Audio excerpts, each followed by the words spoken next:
और गोश्त में जुड़े हैं, रिश्ते में हैं हम लोग, तो हमें सबके लिए प्रार्थना करनी चाहिए। जैसे पौलुस कहते हैं उस मंडली के लिए, तो हमें अपनी प्रार्थनाओं में एक दूसरे को स्मरण करना है, हमारे अजीजों को, रिश्तेदारों को। साथ ही जब हम प्रार्थना में आगे बढ़ते हैं तब हम अपनी इस बाउंड्री से बाहर जाकर अपने पड़ोसियों के लिए प्रार्थना करते हैं, अपनी मंडली के लिए प्रार्थना करते हैं, उनके लिए प्रार्थना करते हैं जो लोग हमारे से किसी न किसी रूप में जुड़े हुए हैं। तो यहाँ पर पौलुस जो है वो 3 बातों पर फोकस कर रहे हैं। पौलुस कहते हैं हमारे प्रभु यीशु मसीह का परमेश्वर जो महिमा का पिता है तुम्हें अपनी पहचान में बढ़ाए। यदि आपका हृदय धन्यवाद देने वाला है तो आपको परमेश्वर अपनी बाइबल की जो गुण बातें हैं उसके द्वारा हम परमेश्वर को पहचान सकते हैं, परमेश्वर को हम जान सकते हैं। फिर वो कहते हैं तुम्हें अपने ज्ञान में बढ़ाए। तो हमें परमेश्वर का ज्ञान प्राप्त होता है और मालूम होता है कि हम इस संसार में थोड़े समय के लिए हैं, परदेसी हैं, हमारा जो वतन है वो परमेश्वर के पास है। तीसरी बात के लिए जो वो कहते हैं कि तुम्हारे मन की आंखें रोशन हो जाए, तुम्हारे मन की आंखें खुल जाएं। जब मैं पढ़ रहा था तो मैं सोच रहा था कि क्या मन की भी आंखें होती हैं?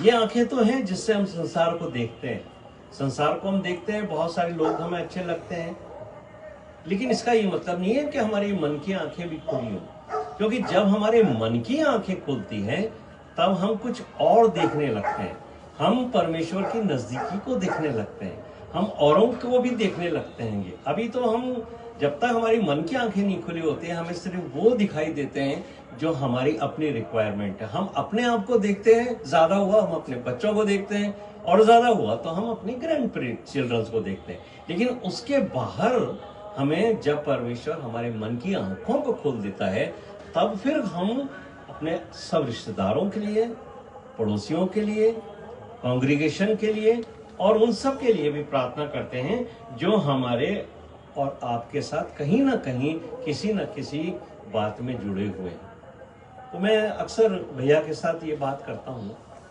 कि बहुत सारे लोग हमसे जुड़े हुए हैं, जब हम साथ में सेवा करते हैं तो मैं ये कहता हूँ हम हैं क्या? क्या है हम लोग? हम कुछ नहीं है। हमारा क्या स्टेटस है? We are nothing. ये तो खुदा का पाक रूह है, पवित्र आत्मा है जो लोगों को हमारे से जोड़ता है। हमारी क्या काबिलियत है कि लोग हमसे जुड़े? लेकिन ये खुदा की बड़ी रहमत है। तो हमें जब हम एक्सटेंडेड फैमिली वर्ड इस्तेमाल करते हैं तो हम हमारे परिवार से बाहर निकल कर जाते हैं और परमेश्वर का उन बातों के लिए हम धन्यवाद करते हैं।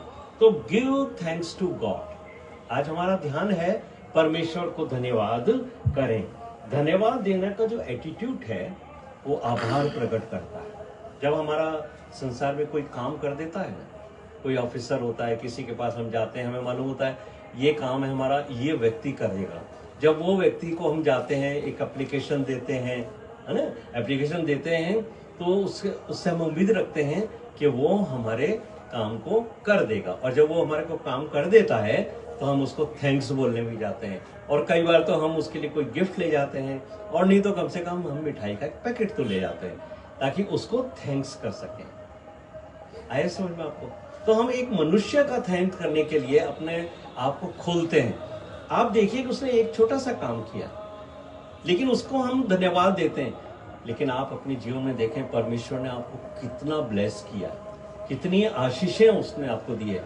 सोचिए आप अपने मन में आप कहाँ थे, कैसे परमेश्वर ने आपको बढ़ा किया, कैसे आप पढ़े, कैसे आपने जॉब किया, कैसे आपका फैमिली बना, शादी हुई, बच्चे हुए और जीवन आगे बढ़ता चला गया।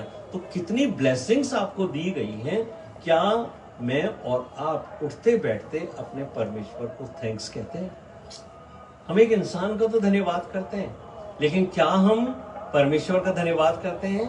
तो मैं आपको ये कहना चाहता हूं कि यदि हम में से कोई एक भी व्यक्ति ऐसा है जो प्रत्येक दिन अपने परमेश्वर का धन्यवाद नहीं करता है तो उसको परमेश्वर का धन्यवाद प्रत्येक दिन करते रहना चाहिए। इससे क्या होता है, जब हम बार बार धन्यवाद करते हैं तो परमेश्वर के साथ हमारी फेलोशिप होती है।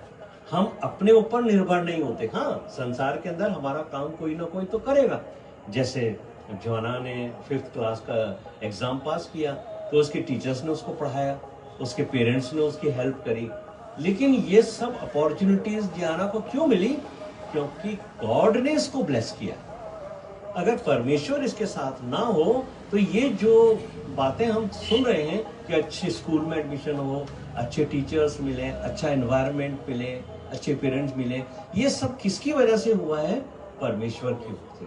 तो जोआना को भी अपने पेरेंट्स, टीचर्स और उनके साथ साथ परमेश्वर को सबसे पहले धन्यवाद करना चाहिए। हम दुनिया के सब लोगों का धन्यवाद करते हैं और परमेश्वर का धन्यवाद करना कई बार हम भूल जाते हैं। तो अगर हम ये जान लें कि ये सब चीजें परमेश्वर के द्वारा हम तक पहुंची हैं, तो हम परमेश्वर का धन्यवाद उठते बैठते करेंगे। मैं अक्सर एक बात कहता हूं कि जब भी हम उठें सुबह तो सबसे पहले हम परमेश्वर से प्रार्थना करें। और अगर हम बिगर परमेश्वर से प्रार्थना करते अपने बिस्तर से उठ जाते हैं तो हम सोचते हैं कि हम सब काम अपने आप कर लेंगे, हमें परमेश्वर की सहायता की जरूरत नहीं है।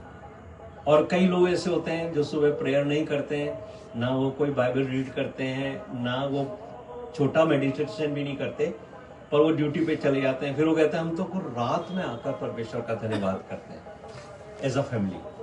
मैं आपको एक ही बात कहता हूँ, सुबह आप चले गए बिगर परमेश्वर को बताए, और संध्या काल को जब आप आके कहते हो कि प्रभु आपने मुझे दिन भर संभाला, आपने मेरी ये हेल्प करी, तो प्रभु कहते हैं आपने तो मुझे बताया ही नहीं, मुझे इंटीमेशन नहीं है कि आप कहाँ गए हो। आप तो अपने सामर्थ्य, अपनी शक्ति और अपने लोगों के ऊपर भरोसा करके निकले, आपने अपना सब काम किया, अब शाम को आके मुझे कह रहे हो थैंक्स। नहीं, आपको घर से जाते हुए। इसलिए हम हमेशा कहते हैं, हम प्रिंस को भी हम हमेशा बोलता हूँ कि बेटा जब अपन पढ़ाई करते हैं ने प्रेयर करके, जब हम एग्जाम के लिए बैठते हैं, क्यों? क्योंकि हम अपने पे भरोसा नहीं करते कि हमारे को बहुत नॉलेज है, हमने बहुत पढ़ाई करी है, पर हम पेरेंट्स भी उनको सिखाते हैं, हम लोग जो बड़े हैं वो सिखाते हैं, पहले प्रार्थना करो, उसके बाद आप अपना क्वेश्चन पेपर सॉल्व करो, तो आपको बहुत इजी रहेगा। और अगर कोई चीज़ भूल भी जाते हो तो आपको परमेश्वर स्मरण दिलाएंगे कि ये तेरी पढ़ाई हो चुकी है। तो अगर हम परमेश्वर पर भरोसा रखते हैं तो हम उसका धन्यवाद भी करते हैं। जैसे मैंने आपको एक एग्जांपल दिया कि हम किसी अफसर को अपना एप्लीकेशन देते हैं, है ना? तो एप्लीकेशन देते हैं तो हम एक वर्ड का इस्तेमाल करते हैं, एंटिसिपेशन, है ना? एक वर्ड का हमेशा ये सिखाया जाता है। एंटिसिपेशन का मतलब होता है कि हमने पहले से ये मान लिया है कि इसका हमने जो एप्लीकेशन दिया है इसका फेवरेबल आंसर आएगा, है ना? यही बात जो है ना वो पौलुस हमें सिखा रहे हैं। देखिए पौलुस बहुत ही अच्छे से हमारे को एक बात सिखाते हैं कि धन्यवाद जो है वो मुझे और आपको लगातार करते रहना है। और जो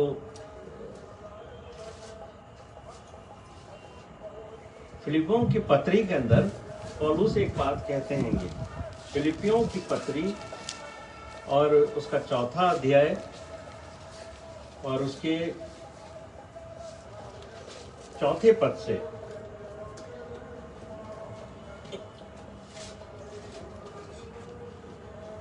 प्रभु में सदा आनंदित रहो। मैं फिर कहता हूं आनंदित रहो। तुम्हारी कोमलता सब मनुष्य पर प्रकट हो। प्रभु निकट है। किसी भी बात की चिंता मत करो, परंतु हर एक बात में तुम्हारे निवेदन, प्रार्थना और विनती के द्वारा धन्यवाद के साथ परमेश्वर के सम्मुख उपस्थित किए जाएं। निवेदन, एप्लीकेशन, ठीक है। उसके बाद क्या है? प्रार्थना। हम प्रेयर करते हैं, लेकिन साथ में पौलुस कहते हैं कि धन्यवाद के साथ जो भी आप प्रेयर करते हो कोई, तो आप ये मान के चलो, आपका विश्वास है कि प्रभु मेरी प्रार्थना को सुनेगा, तो आप साथ साथ धन्यवाद भी दो। पौलुस हमें ये सिखा रहे हैं कि अगर आपको परमेश्वर पर भरोसा है कि आपकी प्रार्थनाओं को परमेश्वर सुनेगा, तो आप उसको धन्यवाद भी साथ का साथ दे दो। और जब आप उसको धन्यवाद देते हो तो परमेश्वर को लगता है कि इसको मुझ पर बहुत विश्वास है, इसलिए मुझे इसका काम करना है।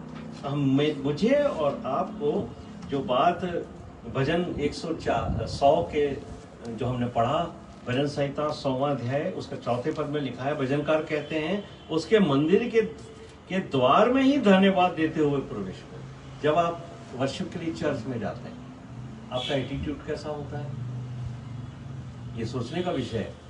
हम जब परमेश्वर के भवन में जाते हैं, भजनकार ये कह रहा है कि जब आप एंटर होते हो तो ही आपको परमेश्वर का धन्यवाद देते हुए, उसको प्रेस करते हुए अंदर जाना है। ये नहीं, कई बार ऐसा होता है कि हम लोग अंदर जाते हैं तो इधर उधर देखते हैं कौन कहाँ बैठा है, किसके पास हम जाके बैठे हैं। बहुत सारे लोग एक दूसरे को हाय हेलो भी करते हैं। आजकल ये प्रचलन हो गया है कि हम दूसरे को इशारा करते हैं, कुछ लोग बातें करते रहते हैं ये चर्च के अंदर। लेकिन जो भजन हमने पढ़ा है उसमें भजनकार कहते हैं कि उसके मंदिर के द्वार में ही धन्यवाद करते हुए प्रवेश करो, उसका धन्यवाद करो और उसके नाम को धन्य कहो। हमें परमेश्वर को धन्यवाद देते रहना है। बिगर धन्यवाद के हम परमेश्वर की स्तुति नहीं कर सकते। सबोपदेशक का लिखने वाला 5वें अध्याय के पहले पद में क्या कहता है? As you enter the house of the God, keep your ear and your mouth shut. Keep your ears open. वो कहता है जब तू परमेश्वर के भवन में जाए तब सावधानी से चलना, सुनने के लिए समीप जाना मूर्खों के बलिदान चढ़ाने से उत्तम। जब आप परमेश्वर के भवन में जाते हो, सबसे पहला काम है आपका कि आप धन्यवाद करो। दूसरा काम है आप किस लिए आए हो वहां। आप लोगों से मिलने नहीं जाते हो, बात का ध्यान रखिए। वो that is not a meeting place, कोई सोशल क्लब नहीं है चर्च। वहां पर आप वचन सुनने जाते हो, परमेश्वर आपसे बात करता है, ताकि परमेश्वर की बातों को आप सुनो और आप अपना जो भी आपकी प्रेयर्स है, जो भी आपकी डिजायर्स है, जो भी आपकी आवश्यकताएं हैं, उन सबको आप प्रार्थना में परमेश्वर के सामने रखो। तो जाते हुए भी परमेश्वर के भवन में वो कहता है सबोपदेशक का लिखने वाला कि परमेश्वर के पास चलते हुए ये ध्यान रखो कि तुम किस तरीके से चलते हो, किस तरीके से उठते और बैठते हो। मुझे भजन संहिता 95 का दूसरा पद बहुत अच्छा लगता है। वहां पे लिखा है, हम धन्यवाद करते हुए उसके सम्मुख आए और भजन गाते हुए उसका जय जयकार करें। बार बार भजनकार जो है ना, मुझे और आपको ये सिखाते हैं कि हम बार बार उसका धन्यवाद करें, हर बात में उसका धन्यवाद करें, उसके आंगनों में स्तुति करें, जय जयकार करें। और भजन 106 का पहला पद देखिए, बहुत ही सुंदर मुझे ये लगा। भजन 106 उसका पहला पद है, यहोवा का धन्यवाद करो क्योंकि वो भला है और उसकी सराहना सदा की है। उसका अनुग्रह जो है वो मेरे और आपके ऊपर हमेशा बना रहता है। और अगर आप इंग्लिश की बाइबल पढ़ते हो, इंग्लिश वर्जन, तो मेरे को जो इंग्लिश की बाइबल का वर्जन है कंटेम्परेरी इंग्लिश बाइबल, वो मुझे बहुत अच्छा लगा, बेस्ट लगा मुझे। जो मुझे आज के दिन के लिए, जो आज की प्रार्थना हम कर रहे हैं उसके लिए बहुत ही उत्तम लगा। वहां लिखा है, we will celebrate, it is a thanksgiving. Thanksgiving is a celebration. Birthday तो हम सेलिब्रेट करते हैं, लेकिन हमारा फोकस किस चीज पे होता है? Let us celebrate. सेलिब्रेशन किस बात का? थैंक्सगिविंग का। हम धन्यवाद करें हमारी बेटी जोआना के लिए और उसकी लाइफ के लिए, और हम सब जितने भी यहाँ बैठे हैं एक दूसरे के लिए हम धन्यवाद करें। वो बाइबल कहती है, we will celebrate and praise you Lord. हम परमेश्वर आपका धन्यवाद करते हैं। दूसरी बात कहता है, you are good to us. किस बात का धन्यवाद करें? कि हे परमेश्वर आप हमारे लिए भले हैं। हम तो आपको कई बार भूल जाते हैं परमेश्वर, लेकिन आप हमें नहीं भूलते। आपने हमारी हर चीज, हर जरूरत को पूरा किया है। और आगे क्या कहता है? And your love never fails. हम लोग तो कभी कभी रूठ जाते हैं, एक दूसरे से नाराज हो जाते हैं, किसी ने कोई हमारे को फेवर नहीं किया या हमें इनवाइट नहीं किया या हमारी कोई बात नहीं सुनी तो हम नाराज हो जाते हैं। लेकिन बाइबल क्या कहती है कि परमेश्वर का जो प्यार है वो कभी फेल नहीं होता, वो हमेशा हमारे लिए स्थिर रहता है। तो आज भी परमेश्वर का प्रेम उतना ही स्ट्रांग है जितना जब ये भजनकार ने भजन लिखा था। तो आप ये समझ लीजिएगा कि हमें जो है वो उत्साह के साथ जब हम परमेश्वर का धन्यवाद करते हैं तो उसके लिए हमारा मन में जो उसके लिए प्रेम है, जो उसके लिए आदर है, वो बढ़ता चला जाता है। और एक वर्ड का इस्तेमाल किया जाता है जो ज्यादातर हमारे बुजुर्ग करते थे कि परमेश्वर से डरो, परमेश्वर से डरो। तो डरने का वो मतलब नहीं है कि हम थर थर कांपने लगे। डरने का मतलब है कि हम उसको ध्यान से सुने और उसकी जो भी परमेश्वर की बातें वचन में लिखी हैं उसके अनुसार हम चलें, उसकी आज्ञाओं के अनुसार चलें, उसको ओबे करें, है ना। Without obediency there is no love. कोई कहता है मैं पापा से प्रेम करता हूँ, मैं मम्मी से बहुत प्यार करती हूँ, और मम्मी की कोई बात सुना ही नहीं है। मैं दादी से बहुत प्यार करती हूँ और दादी कोई बात कहे तो बच्चे सुने ही नहीं, तो प्यार कहाँ हुआ है।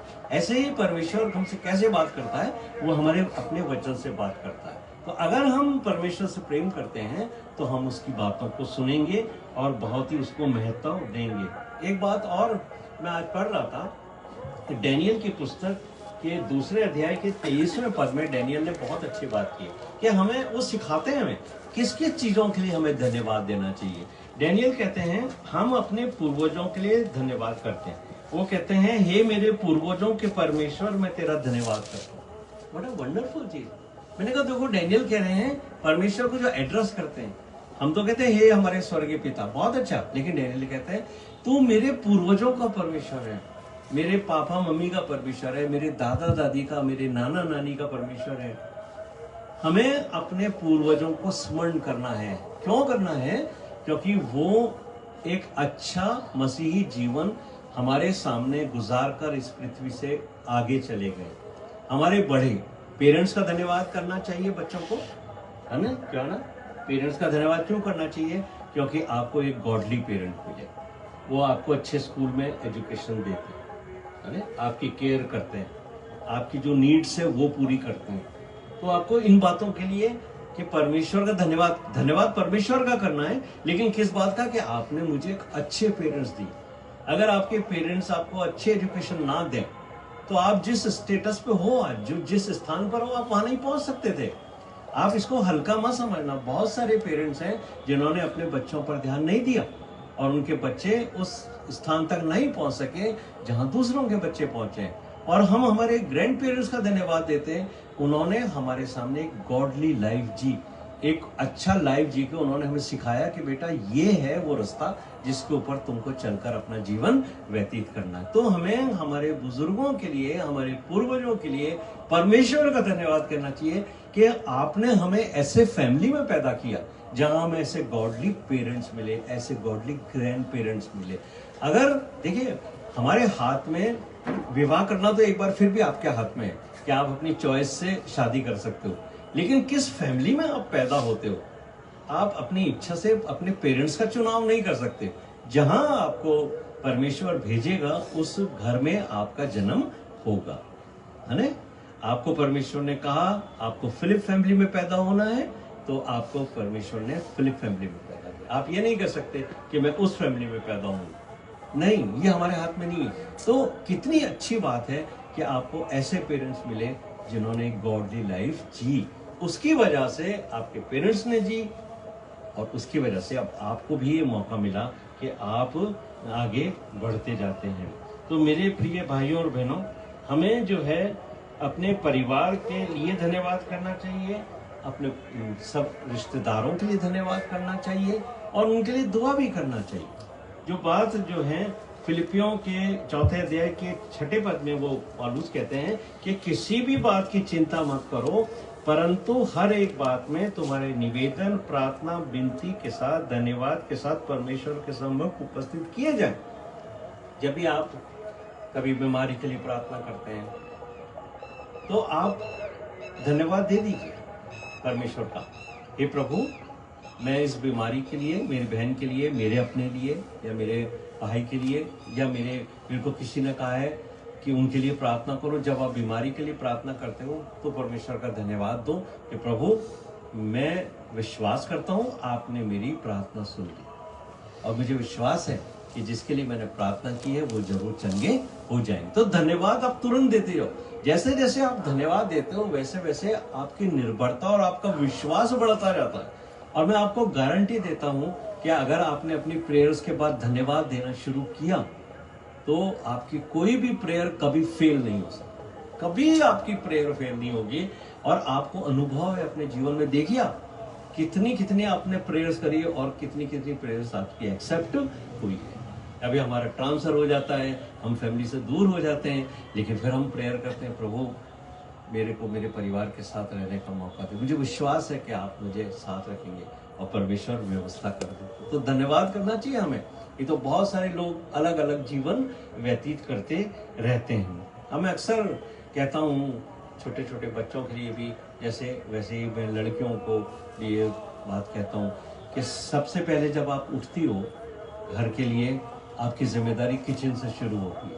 तो आपने अपने बेड के ऊपर तो प्रार्थना कर ली, उठते ही सबसे पहले प्रार्थना क्यों करनी चाहिए? क्योंकि जब आप बाइबल खोलते हो तो वहां क्या लिखा है? In the beginning God. सबसे पहली बात जो बाइबल में लिखी है वहां लिखा है इन द बिगिनिंग गॉड। सबसे पहले परमेश्वर था। तो जब आपका नया दिन शुरू होता है तब आप सबसे पहले परमेश्वर के पास जाओ, धन्यवाद करो। उसके बाद आप क्या करते हो? किचन में जाते हो, क्योंकि किचन सबसे इंपॉर्टेंट है आपका।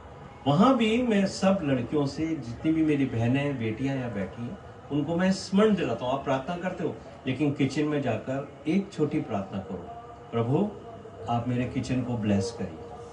आपने मेरे घर को आशीषित किया है, मेरे इस किचन को आप ब्लेस करो, ताकि मेरे इस किचन में कभी खाने की कोई कमी ना हो, हमेशा ये भरा रहे प्रभु। और मुझे मेरे हाथों में शक्ति दो, ताकि मैं जब भोजन बनाऊं, खाना बनाऊं तो बड़े प्यार से बनाऊं, और जो भी खाएं उनको प्रभु उनकी ताकत मिले।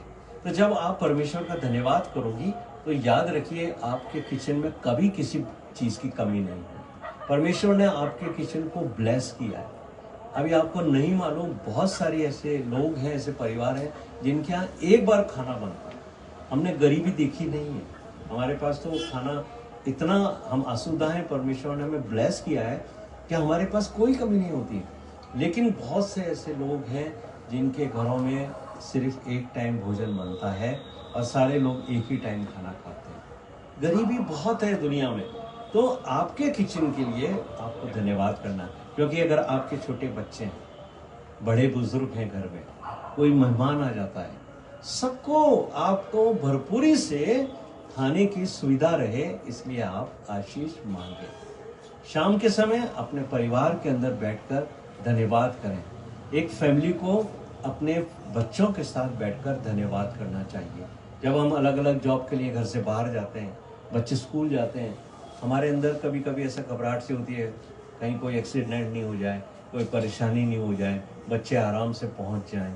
और जैसे जैसे आपकी एज बढ़ती है ना, जो ग्रैंड पेरेंट्स होते हैं वो घर में बैठे बैठे कई बार जो है फिक्र करते रहते हैं, और बच्चों से कहते हैं मैं तो फिक्र कर रहा था कि तू आ जाए समय पे।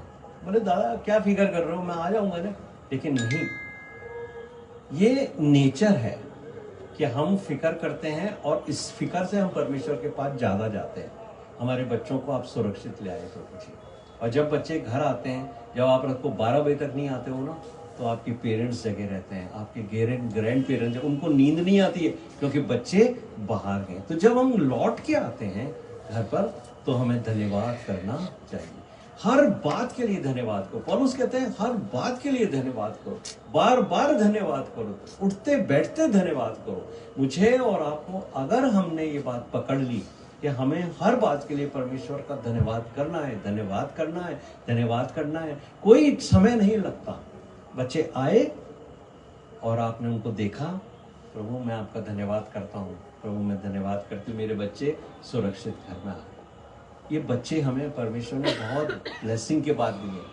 बहुत सारे लोग हैं ऐसे जो चाहते हैं कि उनके घर में बच्चे आए, बच्चों की खुशियाँ आए, लेकिन बहुत सारे घरों में बच्चों की खुशियाँ नहीं है।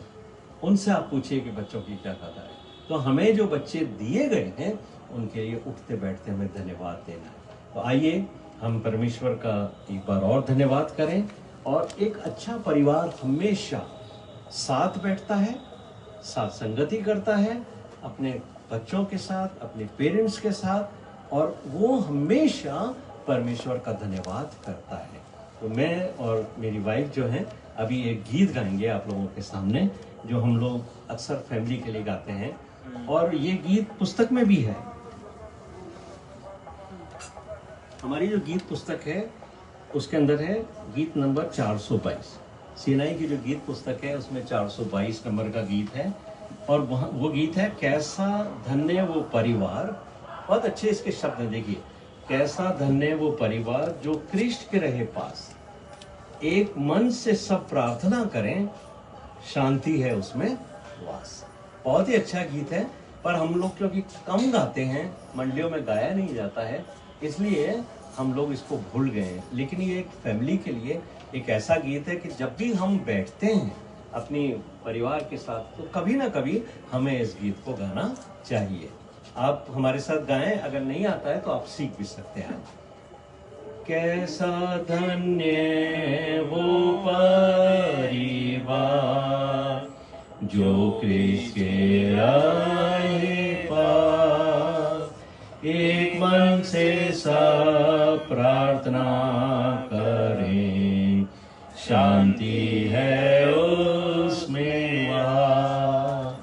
कैसा धन्य वो परिवार, कृष्ण जहाँ प्यारा नाम, बालक भी उसको दे सम्मान, सबका यही हो काम।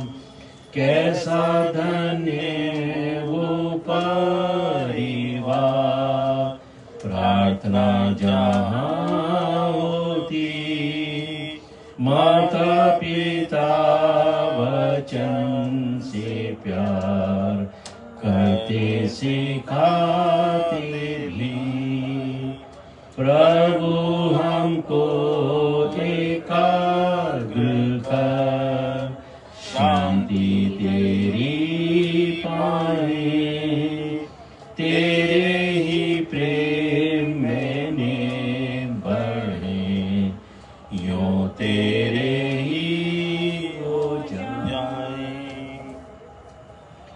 देखिए, इसमें बहुत जो खूबसूरत बातें हैं इस गीत को गाने के बाद, वो मैं आपको बताता हूँ। उस परिवार को परमेश्वर धन्य कहते हैं जो कृष्ण के पास रहते हैं, यानी जो लोग अपनी फैमिली प्रेयर्स करते हैं, वो परमेश्वर की नज़र में एक ब्लेसेड फैमिली। लिखा है एक मन से सब प्रार्थना करें। एक मन होके हमें प्रार्थना करनी है फैमिली में, और धन्यवाद देते रहना है। मैंने बताया ना आपको, अपनी डिजायर्स के लिए, अपनी ज़रूरतों के लिए प्रार्थना करते हैं हम, ठीक है, लेकिन जो हमें मिल गया है उसके लिए हमें बहुत ज़्यादा धन्यवाद करना चाहिए। फिर दूसरे में लिखा है कैसा धन्य है वो परिवार, कृष्ण जहाँ प्यारा नाम, जहाँ सब बातों में प्रभु यीशु मसीह को ऊंचा स्थान दिया जाता है, जहाँ सबसे ज़्यादा उनको इज्जत दी जाती है, वहाँ पर बालक भी उसको दे सम्मान। जो छोटे बच्चे हमें मिले उनको भी हम ये सिखाएं कि प्रभु यीशु मसीह को हमेशा सम्मान और आदर देना है, वो हमारा राजा है, सबका यही हुक्म। तीसरे पद में लिखा है कैसा धन्य है वो परिवार, प्रार्थना जहाँ होती, जहाँ प्रार्थना लगातार होती है, और प्रार्थना में आपको धन्यवाद धन्यवाद धन्यवाद करना है। माता पिता वचन से प्यार करते हैं, जो पेरेंट्स हैं वो बाइबल को रीड करते हैं, उसके जो आज्ञाएं हैं परमेश्वर की, जो टीचिंग्स हैं बाइबल के, उसके अनुसार चलते हैं, सिखाते भी, यानी सिर्फ हमें चलना नहीं है पर हमारे बच्चों को भी हमें चलना सिखाना है।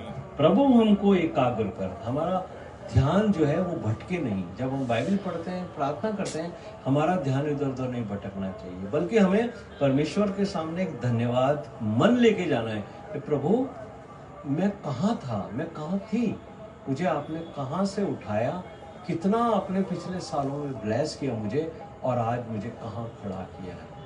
जब मैं भजन संहिता का 40वां अध्याय उसके 5वें पद को पढ़ता हूँ, तो वहाँ पर लिखा है, बहुत ही अच्छी सुंदर पद लिखा है, और मैं हमेशा इसके ऊपर ध्यान देता हूँ, और मैं आपको बताना चाहता हूँ कि इसको भी आप अंडरलाइन करें, क्योंकि ये वो पद है जो मुझे और आपको ये बताता है कि हमारे को परमेश्वर ने कितना ब्लेस किया है। यहाँ पर भजनकार कहते हैं, हे मेरे परमेश्वर यहोवा, तूने बहुत से काम किए हैं, जो आश्चर्य कर्म और कल्पनाएं तू हमारे लिए करता है वो बहुत सी हैं। तूने बहुत काम किया। आप मुड़ के देखना अपने जीवन में, और एक पेन पेपर लेके बैठना और लिखना आप कि परमेश्वर ने आपको क्या क्या ब्लेसिंग्स दी हैं बचपन से लेकर के आपको। You go note down it, तो क्या कहता है भजनकार, जो आश्चर्य कर्म और कल्पनाएं तो हमारे लिए करता है वो बहुत सारी हैं। अभी तो हमारा जीवन आगे आगे और है, उसमें भी तूने हमारे लिए बहुत अच्छे अच्छे काम किए, तो हम उसके लिए तेरा धन्यवाद करते हैं। आगे वो कहता है, मैं तो चाहता हूं कि खोलकर उनकी चर्चा करूं, मैं सबको बताऊं कि प्रभु ने मेरे लिए कितने बड़े बड़े काम किए, कितने बड़े बड़े काम किए। लेकिन क्या कहता है भजनकार, परंतु उनकी गिनती नहीं हो सकती, मैं उनको गिन नहीं सकता। मेरे परमेश्वर, तूने मुझे कितना ब्लेस किया है। मेरे प्रिय भाई और बहनों, वी आर फैमिली, हम लोग एक परिवार हैंगे, हम अलग नहीं हैं, कहीं ना कहीं से हम खून गोश्त में एक दूसरे से जुड़े हुए हैं। तो हमें परमेश्वर के सम्मुख सिर्फ और सिर्फ धन्यवाद देना है। और आज परमेश्वर ने हमें अवसर दिया कि हम अपने आप को जांचें, देखें कि परमेश्वर ने हमें कितना ब्लेस किया। जब आज रात को आप अपने बिस्तर पे जाते हो, परमेश्वर धन्यवाद करते हो, इस पद को जो साम 40 वर्स 5 में लिखा है, अगर मैं उनको गिनना चाहूँ प्रभु, मैं नहीं गिन सकता। उन्होंने मेरे जीवन में इतना मुझे ब्लेस किया। तो जब उसने इतना ब्लेस किया है, तो मेरा और आपका फर्ज है कि हम उसको धन्यवाद देते रहें। आइए हम